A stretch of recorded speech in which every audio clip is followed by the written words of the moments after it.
जी मसीह यीशु के ज़िंदा जलाली बाबरकत नाम में आप सबों को सलाम। This is me Ramesh Babar. एक बार फिर से आप सबों के साथ मुखातिब हूँ। एक और खूबसूरत बात आज हम खुदा के कलाम में से सीखेंगे और आज का जो टॉपिक है वो ये है कि खुदा ने अपने बेटे को इस दुनिया में क्यों भेजा और हमारा फ़र्ज़ क्या है कि हम उसके लिए करें। आज हम देखेंगे फर्स्ट तिमोथियस उसका चैप्टर 2 उसकी वर्स 4 से लेकर 6 तक। जब हम उसको पढ़ते हैं तो उसमें लिखा है, वो चाहता है कि सब आदमी निजात पाए। कौन चाहता है जी? खुदावंद यीशु मसीह चाहता है कि सब आदमी निजात पाए और सच्चाई की पहचान तक पहुंचे, क्योंकि खुदा एक है और खुदा और इंसान के बीच में दरमियानी भी एक, यानी मसीह यीशु जो इंसान है, जिसने अपने आप को सबके फिदिये में दिया कि मुनासिब वक्तों पर उसकी गवाही दी जाए। खुदा के कलाम का पढ़ा और सुना जनाब सबों के लिए बाइस से बरकत हो। खुदा उनका शुक्र हो। अजीजों, सबसे पहली बात जो हमें इस टॉपिक में मिलती है वो ये है, वो चाहता है कि सब आदमी निजात पाए। खुदा यीशु मसीह चाहता है कि सब क्या करें जी?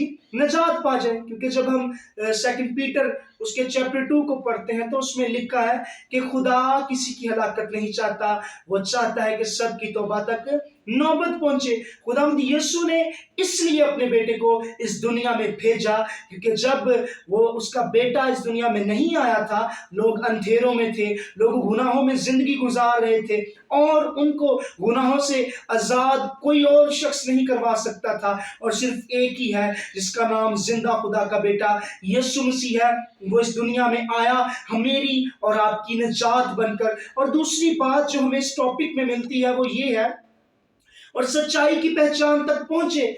अजीजों, हमें सच्चाई की पहचान तक पहुंचना है। सच्चाई कौन है? क्योंकि जब हम यूहन्ना की इंजील उसके 8 बाब को पढ़ते तो उसमें लिखा है, बस सच्चाई से वाकिफ होगे तो सच्चाई तुम्हें क्या करेगी? आजाद करेगी। सच्चाई मेरा और आपका जिंदा खुदा है, वो हम सबको आजाद करने की कुदरत रखता है, क्योंकि उसने अपने बेटे को इस दुनिया में भेजा। खुदावंद यीशु मसीह ने मेरी और आपकी खातिर सलीब पर अपनी जान दे दी। किन की खातिर? मेरी और आपकी खातिर। और हमारा फर्ज बनता है कि हम अपने जिंदा खुदा के लिए कुछ करें। अजीजों, क्योंकि कलाम में लिखा है, यूहन्ना की इंजील जब हम उसके 6 बाब को पढ़ते हैं तो उसी में लिखा है कि जो कोई उसके बेटे को देखे और उस पर ईमान लाए हमेशा की जिंदगी पाए। और आगे लिखा हुआ है कि मैं फिर आखिरी दिन क्या करूंगा? उसे जिंदा करूंगा। किसे?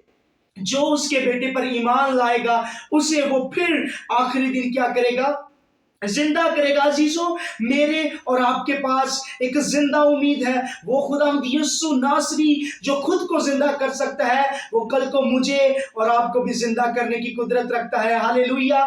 खुदावंद यीशु मसीह मेरी और आपकी निजात है। और लास्ट में बात एक करना चाहता हूं, और कलाम में लिखा है कि मुनासिब वक्तों पर उसकी गवाही दी जाए। अजीजों, अगर मैं और आप उसके नाम की गवाही दे रहे हैं अजीजों, तो अच्छी बात है। अगर नहीं तो आज इस बात की जरूरत है कि हम अपने जिंदा खुदा के लिए कुछ करें। उसने मेरी और आपकी खातिर सलीब पर अपनी जान दी है। अब हमारा फर्ज बनता है कि हम उसके नाम की गवाही दें। हम अपने रिलेटिव्स के पास जाएं, अपने फ्रेंड्स के साथ जाएं, कहीं भी हो, हम यीशु मसीह के नाम की गवाही दें कि उस यीशु मसीह ने मेरी खातिर सलीब पर अपनी जान दी। मेरा फर्ज है कि मैं उसके नाम की गवाही दूं, क्योंकि निजात कोई और नहीं दे सकता।